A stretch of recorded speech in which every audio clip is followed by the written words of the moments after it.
मोहिनी आणि शरदची तीनही मुले म्हणजेच मोहन, शंतनू आणि दत्तक घेतलेली ऐश्वर्या, तिघांचीही लग्ने पार पडतात. तिघांनाही चांगले जोडीदार मिळालेत म्हणून मोहिनी आणि शरद खूप खुश असतात. सर्व काही अगदी सुरळीत चालू असतं. पण अचानक एके दिवशी मोहनचा ॲक्सिडेंट होतो. आता पुढे. मोहनचा ॲक्सिडेंट झाला हे कळल्यानंतर सर्वजणांना आश्चर्य वाटू लागतं. कारण मोहन तर कधीही गाडी स्पीडने चालवत नाही. अचानक असं काय झालं असेल हाच विचार सर्वजण करत असतात. थोड्या वेळानंतर डॉक्टर मोहनच्या नातलगांना आत जाण्याची परवानगी देतात. लगेचच मोहिनी, शरद आणि सुप्रिया त्याला पाहण्यासाठी आत जातात. सुप्रिया म्हणजेच मोहनची पत्नी त्याला पाहून जोराचा हंबरडा फोडते. मोहिनी तिला समजावू लागते. थोड्या वेळात मोहन शुद्धीवर येतो. लगेचच सुप्रिया त्याच्यावर प्रश्नांचा भडीमार करू लागते. मोहिनी तिला समजावताना म्हणते, अगं सुप्रिया, आपण त्याला आत्ताच काही विचारायला नको. तो सगळं आपल्याला सांगेलच. तो आता शुद्धीवर आलाय, देवच पावला म्हणायचं. मोहिनीचं बोलणं ऐकून सुप्रियाही शांत होते. मग मोहन म्हणतो, मला कळलंच नाही की माझा ॲक्सिडेंट कसा झाला. माझ्या गाडीचं स्पीड तर तुम्हाला माहीतच आहे, पण खरं सांगू खूप त्रास होतो मला. त्याचं हे बोलणं ऐकून मोहिनीचा जीव फार तुटतो. सुप्रियाही रडू लागते. मग शरद म्हणतो, तू सुखरूप आहेस बाळा, ह्यातच समाधान लाभलं. पाय फ्रॅक्चर झालाय, पण तोही काही काळ ठीक होईल. तू काहीही काळजी करू नकोस. तोपर्यंत शंतनू आणि डॉक्टर नीलम तिथे येतात आणि त्याला काही फ्रूट्स खायला देतात आणि आराम करायला सांगतात. मग सर्वजण रूमच्या बाहेर येतात. औषधांमुळे मोहनला गुंगी येते आणि तो लगेच झोपी जातो. तेवढ्यात शरदला एक कॉल येतो.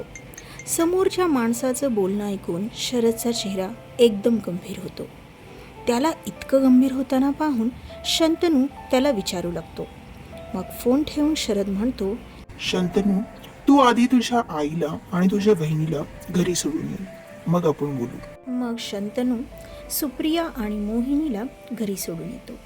दोघीही घरी जायला तयार नसतात. पण शरद दोघींना समजावतो, तर नाईलाजाने दोघीही तयार होतात. मग शंतनू आल्यानंतर शरद त्याला त्या फोनबद्दल सांगतो. शरदचं बोलणं ऐकून शंतनूला आश्चर्य वाटत नाही. म्हणून शरद विचारतो, शंतनू बाळ, खरं सांग, तुला ह्याबद्दल कल्पना होती? तुला आधीपासूनच सर्व काही माहीत होतं ना? सांग ना. शंतनू होकारार्थी मान हलवतो. शरदला त्याचा राग येतो. म्हणून शंतनू त्याला सांगतो, पप्पा, तुम्ही रागावू नका. मला आधीपासूनच माहिती होतं. म्हणजे त्याने मला ती डील करण्यापूर्वी कल्पना दिली होती. पण मी त्याला सांगितलं होतं की तो डील करणारा व्यक्ती चांगला नाहीये. तो गुंड प्रवृत्तीचा माणूस आहे आणि तो कोणत्याही थराला जाऊ शकतो. पण त्याने माझं काहीही ऐकलं नाही आणि डील साईनही केली. त्याचेच हे परिणाम आहेत.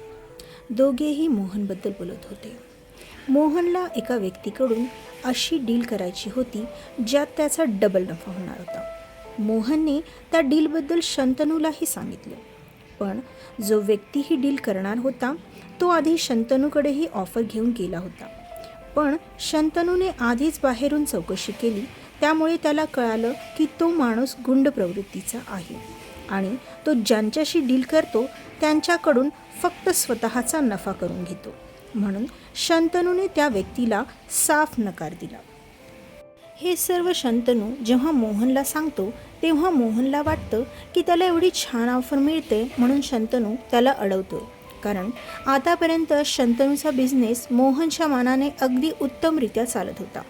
त्यामुळे मोहनने विचार केला की समजा ही ऑफर त्याला मिळाली तर तो शंतनूपेक्षाही मोठी झेप घेईल. म्हणून तो शंतनूचं काहीही न ऐकता आणि काही विचार न करता ती डील साईन करतो. पण डील साईन झाल्याबरोबर तो व्यक्ती त्याचा असली रंग दाखवू लागतो. तो मोहनवर दुसऱ्या डील्सही करण्यासाठी दबाव आणू लागतो.